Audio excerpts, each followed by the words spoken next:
owekitiibwa Professor Arthur Bagunywa afudde enkya ya leero ku ssaawa 4 ez'okumakya ng'afiiridde mu ddwaliro erya Platinum Hospital Buganda Road, era afiiridde ku myaka egy'obukulu 91.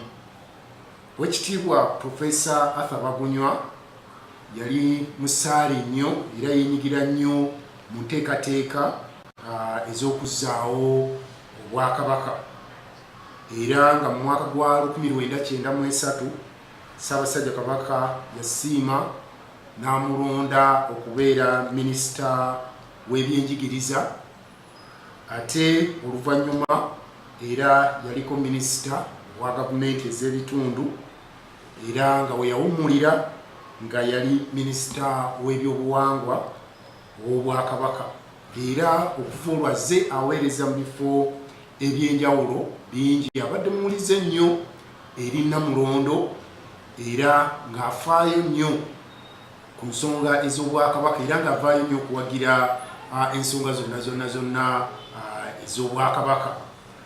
Owekitiibwa Professor Arthur Bagunywa ye taata wa Owekitiibwa Florence Bagunywa Nkalubo, yali minisita wa Ssaabasajja Kabaka ow'abavubuka n'emirimu.